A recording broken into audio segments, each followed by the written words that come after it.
শুভ সন্ধ্যা। কবিতায় নাসিমা চ্যানেলে সকলকে স্বাগত। সকলে কেমন আছেন?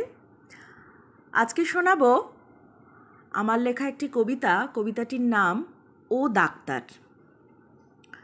ও ডাক্তার, রুগী যখন ছাপোষা এক চাষি, তাকেও তুমি বারণ করো ভাত খেও না বাসি।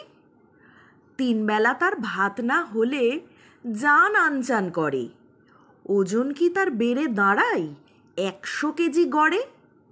নাকি সবাই যাচ্ছে মরে বয়স হওয়ার আগে?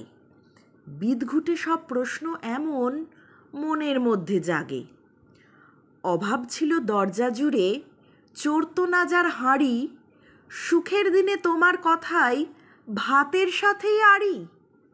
তার বদলে ওটস খাবে আর পিষবে তোমায় দাঁতে, আইন বোধহয় তুলেই নিত থাকতো যদি হাতে। বাধ্য হয়ে খাচ্ছে মানুষ তোমায় গুরু ভেবে, তাই বলে এই বিষাদ গেরো গলায় বেঁধে দেবে?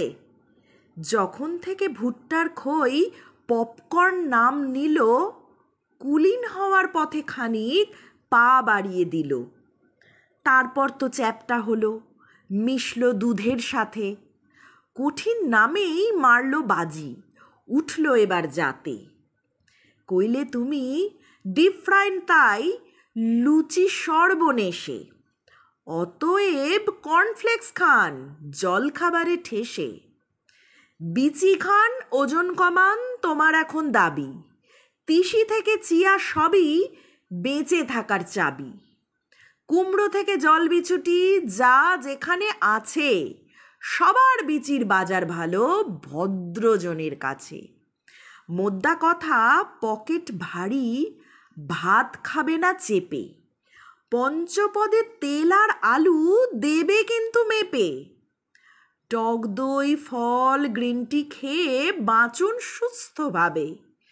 গরিব মানুষ এসব কেনার পয়সা কোথায় পাবে? তাই বলে কি গরিব বলে বাঁচা ছেড়ে দেবে? তাদের ডায়েট চার্ট কি হবে বলুন দেখি ভেবে? বাঁচবে তারা আস্থা রেখে ডাল আলু আর ভাতে, ওসব শুধু বেমানান আজ বড় লোকের পাতে। গড় আয়ু তো সবারই প্রায় সাকুল্যে সেই 80, তাহলে এসব কাণ্ড দেখে কাঁদি নাকি হাসি? আজকাল কি পাকস্থলী টাকার বশে চলে? ও ডাক্তার, সেও কি তবে হিপোক্রেসির দলে? ধন্যবাদ।